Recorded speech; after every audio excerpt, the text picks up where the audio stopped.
Navios de guerra dos Estados Unidos da América atacam alvos nas águas venezuelanas. Pela primeira vez em décadas, a América Latina está à beira de uma confrontação militar. Para muitos, isso é só mais uma má notícia para a Venezuela. Um país antes conhecido por sua riqueza em petróleo, agora é infame por pobreza, crime e ditadura. Mas como um dos países mais ricos do hemisfério se tornou um estado falido e por que está em conflito com os Estados Unidos? Como mostraremos neste vídeo, essas duas coisas são lados da mesma moeda. Tudo se resume ao crime organizado e seu alcance global. A história dos cartéis da Venezuela começa, na verdade, com o petróleo, não com a cocaína. Antes dos cartéis assumirem o poder, o petróleo construiu o sistema que eles controlariam. Em 1922, a Shell, então Royal Dutch Shell, descobriu um campo de petróleo na bacia de Maracaibo, noroeste da Venezuela. Esse campo conseguia extrair quase 10 mil barris por dia, o que era extraordinário na época. Nos anos seguintes, cerca de 100 empresas estrangeiras começaram a produzir petróleo na Venezuela. Na década de 1920, a produção de petróleo venezuelana explodiu sob o comando do ditador-general Juan Vicente Gómez. Em 1929, a Venezuela produzia 137 milhões de barris de petróleo anuais. Assim, o país tornou-se o segundo maior produtor de petróleo, atrás apenas dos Estados Unidos. Nos anos 1930, o petróleo já era mais de 90% das exportações da Venezuela, tornando-a um petroestado.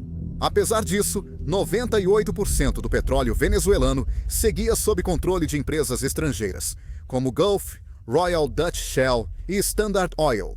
Em resposta, os líderes venezuelanos tentaram combater isso, implementando leis que obrigavam essas empresas a entregar metade de seus lucros com o petróleo ao governo. Exemplo disso é a Lei dos Hidrocarbonetos de 1943. 5 anos depois, a receita do governo multiplicou por 6. Até então, a Venezuela vinha lutando contra ditaduras militares separatistas. O país só elegeu seu primeiro governo democrático estável em 1958. Partidos políticos decidiram dividir proporcionalmente os lucros do petróleo para evitar nova ditadura. No entanto, isso só fez com que os lucros do petróleo ficassem quase exclusivamente concentrados no governo. Em 1960, a Venezuela tornou-se um membro fundador da Organização dos Países Exportadores de Petróleo, a Organização dos Países Exportadores de Petróleo. O grupo reunia a maioria dos países do Golfo Pérsico, Equador, Nigéria e outros africanos.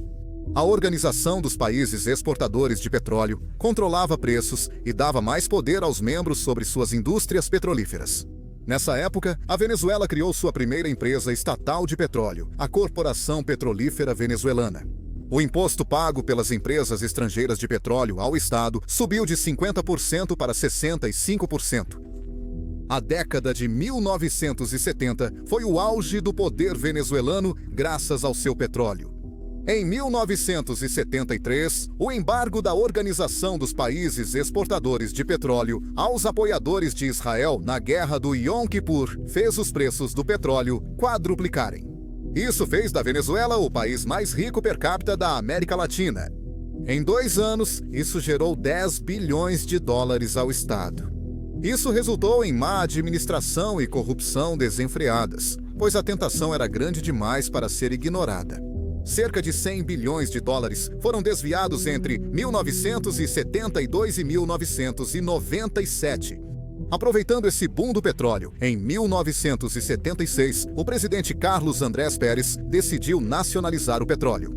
Ele criou a Estatal Petróleos de Venezuela, Sociedade Anônima, a Petróleos de Venezuela, Sociedade Anônima. A Petróleos de Venezuela, Sociedade Anônima passou a cuidar de toda a exploração, produção, refino e exportação do petróleo do país. A Petróleos de Venezuela. Sociedade Anônima podia se associar a empresas estrangeiras, mas precisava manter no mínimo 60% dos lucros. Apesar de estatal, ela foi criada para operar como empresa com pouca regulação. Nos anos 1980, o sonho venezuelano e os preços do petróleo desmoronaram. A queda repentina do preço do petróleo reduziu drasticamente a economia venezuelana, que dependia dele, e fez a inflação disparar. O país também acumulou uma dívida enorme, porque comprou refinarias estrangeiras. Em 1989, o presidente Pérez fez um acordo de resgate com o Fundo Monetário Internacional. Esse acordo incluía um pacote de austeridade fiscal profundamente impopular. Isso causou violência e tumultos nas ruas. Em 1992, durante o caos, o oficial militar Hugo Chávez tentou, sem sucesso, um golpe de Estado. Mas ele ganhou fama nacional. Chávez aproveitou essa onda nos anos 90 e, em 1998, foi eleito presidente da Venezuela. Em uma plataforma socialista, ele anunciou uma nova revolução bolivariana. Durante a campanha, Chávez prometeu usar a riqueza do petróleo venezuelano para acabar com a pobreza e a desigualdade. Suas políticas bolivarianas eram caras, mas ele conseguiu reduzir a pobreza em 20%. Na época, seu governo adotou medidas que evidenciaram o declínio da produção de petróleo na Venezuela. A produção de petróleo na Venezuela atingiu o pico no fim dos anos 1990 e início dos 2000 antes de cair. Chávez demitiu milhares de funcionários da Petróleos de Venezuela, sociedade anônima em greve em 2002 e 2003. Esse ato eliminou técnicos experientes e essenciais, prejudicando gravemente a capacidade de produção da Petróleos de Venezuela, sociedade anônima. Em 2005, Chávez passou a dividir a riqueza do petróleo com outros países socialistas da região, como Cuba.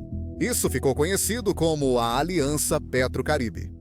Durante o longo governo de Hugo Chávez, as reservas de petróleo da Venezuela caíram. Isso ocorre porque ele doa petróleo e reduz a produção nos campos. Ao mesmo tempo, o governo dele aumentou a dívida, quase dobrando a nacional. Chávez manteve popularidade entre a classe trabalhadora e usou isso para aumentar os poderes presidenciais. Ele se tornou um populista, aproximando-se do autoritarismo. Ele eliminou limites de mandato, controlou a Suprema Corte e perseguiu a imprensa. Ele nacionalizou várias empresas privadas, nacionais e estrangeiras. Ele chegou a nacionalizar projetos de petróleo da ExxonMobil e da ConocoPhillips. Agora, Chávez morreu em 2013 e foi sucedido por Nicolás Maduro. As mudanças da era Chávez permitiram que Maduro instaurasse uma ditadura aos poucos. Em 2014, a queda dos preços do petróleo derrubou a economia venezuelana. Mas desta vez, foi ainda pior do que nos anos 1980. Veja, há quase 10 anos a Venezuela doa petróleo e produz menos internamente. Junte-se a isso as sanções dos Estados Unidos da América para fortalecer o golpe. Desde que Chávez passou a fornecer petróleo a Cuba de Fidel Castro, Washington não gostou disso. Por isso, os Estados Unidos da América aplicaram sanções fortes à Venezuela, bloqueando as importações de petróleo da Petróleos de Venezuela, sociedade anônima. O governo venezuelano foi impedido de acessar o sistema financeiro dos Estados Unidos da América. Maduro tentou conter o impacto imprimindo dinheiro. Mas isso levou a anos de hiperinflação na Venezuela. A inflação chegou a impressionantes 10 milhões por cento em 2019. O bolívar venezuelano perdeu quase todo o valor, levando o país a adotar o dólar americano como moeda principal. Isso levou muitos venezuelanos a fugirem da crise humanitária crescente no país. Milhões foram para a Colômbia e outros países vizinhos. Muitos tentaram chegar aos Estados Unidos. Esses fatores causaram agitação interna. Mas Maduro usou repressão e censura para controlar o povo. Ele também começou a manipular as eleições. Em 2018, ele foi reeleito. Quase 60 países não reconheceram sua vitória, incluindo os Estados Unidos. Na verdade, os Estados Unidos reconheceram o líder da oposição, Juan Guaidó, como líder interino. Você pode estar se perguntando então, como Maduro conseguiu se safar disso? Como ele manteve seu regime de pé? A resposta está nos aliados restantes de comércio de petróleo. Entre eles estavam Cuba, Irã, Rússia e Turquia. A Rússia enviou tropas à Venezuela em 2019 e tanto ela quanto a China seguiram apoiando o regime de Maduro. Eles até ajudaram Maduro a driblar as sanções. Além desses aliados, Maduro tem ainda outro aliado no Oriente Médio, o Hezbollah. A organização terrorista libanesa é diretamente patrocinada pelo Irã. Teherã e Caracas têm sentimentos anti-americanos e são regimes autoritários. Maduro chegou a apoiar a invasão da Ucrânia pela Rússia, junto com o Irã. Em 2022, Maduro esteve em Teherã e firmou um acordo de cooperação de 20 anos com o Irã. Ele também prometeu aderir ao eixo de resistência do Irã contra Estados Unidos da América e Ocidente. Nesse contexto, Maduro permitiu que o Irã operasse diretamente na Venezuela. Em 2022, a Argentina deteve um avião de carga venezuelano. Ele transportava 5 iranianos, 2 ligados à Guarda Revolucionária Islâmica, IRGC. A IRGC também é considerada organização terrorista pelo Departamento de Estado dos Estados Unidos da América. O Irã também recebeu permissão para construir fábricas de produção de drones militares. E Maduro comprou drones iranianos. A Venezuela virou o principal centro de armas do Irã na América Latina. O Irã também aplicou na Venezuela os mesmos esquemas repressivos usados internamente. Em 2021, o FBI frustrou um plano para enviar um dissidente iraniano dos Estados Unidos da América à Venezuela. Eles planejavam levar o ativista ao Irã para puni-lo, o que prepara o terreno para a relação entre Hezbollah e Venezuela. Como representante do Irã, o Hezbollah tem os mesmos privilégios da Guarda Revolucionária Iraniana na Venezuela e ampliou sua presença na América do Sul. Ele supostamente lidera uma rede criminosa de terror na tríplice fronteira entre Brasil, Paraguai e Argentina. Essa operação gera enormes quantias para o Hezbollah, fortalecendo sua capacidade militar. Esses laços permitiram que o Hezbollah realizasse ataques no hemisfério ocidental. Por exemplo, o atentado do Hezbollah em 1992 à Embaixada de Israel e o ataque em 1994 a um centro judaico em Buenos Aires. Este braço do Hezbollah é chamado Organização de Segurança Externa, Organização de Segurança Externa ou Unidade 910. Em 2020, o Departamento de Justiça dos Estados Unidos da América revelou uma conspiração de narcoterrorismo.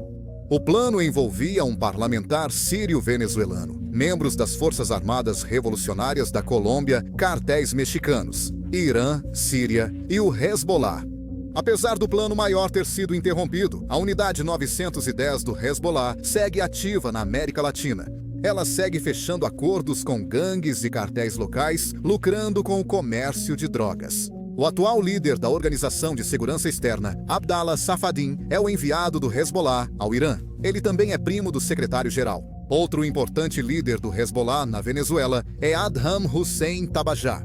Tabajá administra esquemas de lavagem de dinheiro do Hezbollah na Venezuela. Inclui mecanismos de investimentos sofisticados e negócios que movimentam muito dinheiro e crédito.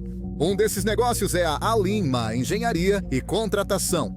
A empresa está sediada no Líbano e Iraque, e seu líder, Jihad Mohamed Kansu, tem passaporte venezuelano. Tabajá e Safadin mantêm fortes vínculos com grandes redes criminosas na região e além da Venezuela. Atuam em têxteis, carne bovina, carvão, eletrônicos, turismo, imóveis e construção civil. Todos esses negócios ajudam a lavar dinheiro para o Hezbollah. O Hezbollah explorou a grande diáspora libanesa na Venezuela e em toda a região.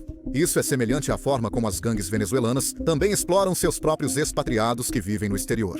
A grande comunidade libanesa na Venezuela atuou sem saber como logística para arrecadar, esconder e movimentar dinheiro ao Hezbollah. Eles trabalham como advogados, contadores ou empresários. A rede de apoio do Hezbollah na Venezuela é formada por clãs familiares ligados à economia ilegal sob controle de Maduro. Ela também está profundamente enraizada nos círculos políticos internos do regime. Então, com toda essa rede de apoio, Maduro consolidou ainda mais seu regime. Em 2021, ele manipulou mais uma eleição, desta vez as eleições legislativas. Ele assumiu o controle da Assembleia Nacional. Novamente, vários países não reconheceram. A oposição boicotou a votação. Esse boicote foi apoiado pelos Estados Unidos, Canadá, União Europeia e pela Organização dos Estados Americanos. No fim de 2022, a oposição estava destruída.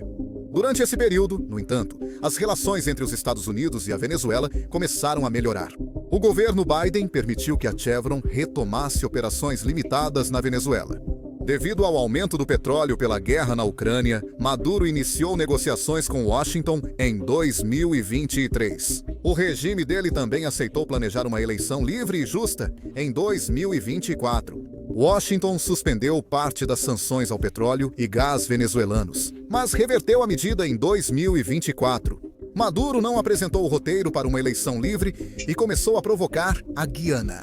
Isso foi a retomada de uma disputa territorial centenária entre os dois países. Que território? Por quê? A região de Escobedo, rica em petróleo, começou a parecer que Maduro estava pronto para entrar em guerra com a Guiana por esse território.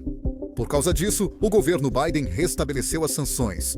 A situação agravou-se quando Maduro novamente declarou vitória nas eleições presidenciais de 2024. No entanto, a oposição também declarou vitória nessa eleição. A tensão cresceu quando Donald Trump retornou à Casa Branca. Neste ano, Trump endureceu o asilo e deportou mais de 200 suspeitos de gangues venezuelanas. Depois, houve uma troca de prisioneiros entre os Estados Unidos da América e a Venezuela, mediada por El Salvador. Em agosto de 2025, a procuradora-geral Pam Bondi ofereceu recompensa de $50 milhões por informações que levassem à prisão de Maduro. Isso foi um aumento em relação à recompensa existente de $25 milhões oferecida pelo Departamento de Justiça. O governo Trump passou a construir grande presença militar dos Estados Unidos da América no Mar do Caribe. O governo diz que o objetivo é combater a imigração ilegal e o narcotráfico. Mas vamos refletir um instante. Antes de abordar ataques de barcos e drones, vamos analisar o problema da Venezuela com crimes e gangues. Tudo isso está ligado aos impactos econômicos das últimas décadas já discutidos. Também está relacionado à corrupção desenfreada e ao autoritarismo de Nicolás Maduro. O último capítulo da tragédia econômica da Venezuela causou uma crise humanitária. Desde 2014, hiperinflação e corrupção causaram falta de alimentos e remédios. O governo não manteve a rede elétrica estável, causando apagões frequentes no país. Não forneceu serviços sociais adequados e permitiu a disseminação desenfreada de doenças infecciosas. Isso tornou a Venezuela um dos países mais pobres do mundo, com renda média de apenas 72 centavos. Quase 96% dos lares na Venezuela vivem na pobreza. Essas condições se formaram ao longo dos anos, criando o cenário ideal para o crime dominar. O crime organizado já atuava na Venezuela antes de 2014. Vamos abordar o notório Cartel dos Filhos. O nome surgiu quando 2 membros do Comando Nacional Antidrogas da Venezuela foram acusados de tráfico. Eles trabalhavam com a CIA, infiltrando-se nos cartéis colombianos e traficando cocaína para os Estados Unidos da América. O nome vem dos emblemas que pareciam sóis nos uniformes. Em 1998, as coisas ficaram mais interessantes. Naquele ano, membros do movimento revolucionário bolivariano 200 de Chaves teriam formado um novo grupo de tráfico de drogas. Esses eram os mesmos homens envolvidos na fracassada tentativa de golpe de Chaves em 1992, aliás. De qualquer forma, esse grupo ficou conhecido como Cartel Bolivariano, o Cartel Bolivariano. Nos anos 90, a corrupção facilitou o ganho fácil de dinheiro, principalmente com o tráfico de drogas. O nome Cartel dos Sóis ressurgiu em 2004 com o regime de Chaves já consolidado. Mais militares teriam participado do grupo, e o principal problema foi Chaves dar poder inédito às Forças Armadas. Na verdade, esse foi um dos motivos para a má gestão desenfreada da Petróleos de Venezuela, Sociedade Anônima. A gota d'água foi quando Chaves expulsou a Drug Enforcement Administration da Venezuela em 2005. Isso deixou o país ainda mais atraente para o tráfico de drogas. Depois, as denúncias continuaram. Houve relatos de que as forças de segurança de Hugo Chávez organizavam remessas de drogas pela Venezuela. Foram relatadas colaborações dos militares venezuelanos com as Forças Armadas Revolucionárias da Colômbia Guerrilha Colombiana de esquerda no tráfico de drogas. O Reino Unido chegou a acusar a Venezuela de abrigar aviões colombianos de drogas em suas bases da Força Aérea. Por causa de todas essas acusações, Washington agora associou o próprio Maduro à liderança do Cartel dos Filhos.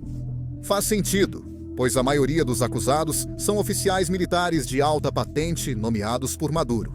Em 2020, os Estados Unidos da América acusaram Maduro e outros líderes de chefiar o Cartel dos Filhos.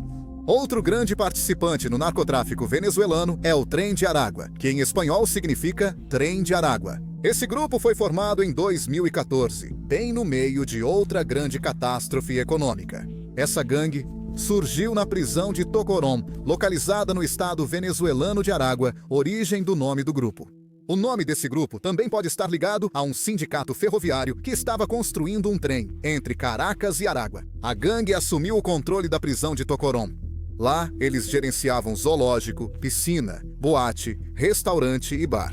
Seus líderes comandavam crimes como roubos, sequestros e assassinatos de dentro da prisão. A crise econômica na Venezuela fez a gangue se internacionalizar. Aproveitaram os quase 8 milhões de venezuelanos que fugiram, recrutando membros entre esses expatriados. A gangue criou bases em países vizinhos, como Colômbia, Peru e Chile, para contrabandear pessoas e drogas. Eles também abriram esquemas de extorsão e redes de prostituição. O crime mais notório deles aconteceu no ano passado. Em 2024, sequestraram e mataram Ronald Ojeda. Ojeda, ex-oficial do exército venezuelano, conspirou contra o regime de Maduro e fugiu para o Chile. Lá, membros de gangue fingindo ser policiais chilenos o sequestraram e mataram. Colocaram o corpo dele numa mala e o enterraram no cimento. A Tren de Aragua agora também se expandiu para os Estados Unidos. Os Estados Unidos da América contam com 70 mil migrantes venezuelanos para recrutar. Supostamente envolvidos no tiroteio de 2 policiais do Departamento de Polícia de Nova York, também mataram um ex-policial venezuelano na Flórida. O governo Biden classificou a gangue como uma organização criminosa transnacional.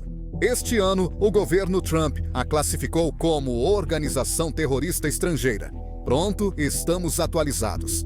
Desde que voltou ao cargo, o presidente Trump retomou a campanha de máxima pressão contra a Venezuela. Seu governo seguiu acusando a Venezuela de traficar cocaína aos Estados Unidos.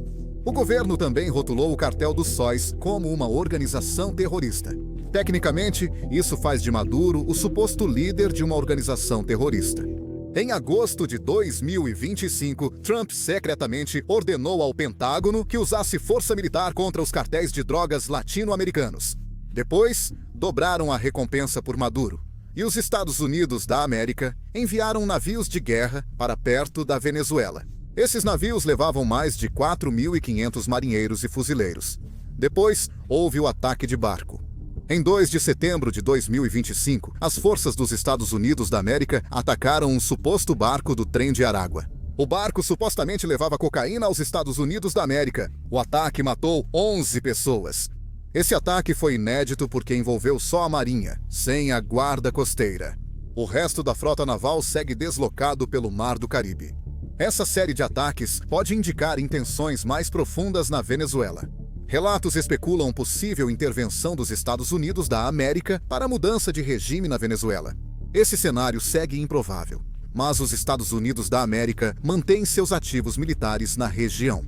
Em outubro, o 160º Regimento de Aviação de Operações Especiais usou helicópteros na costa da Venezuela.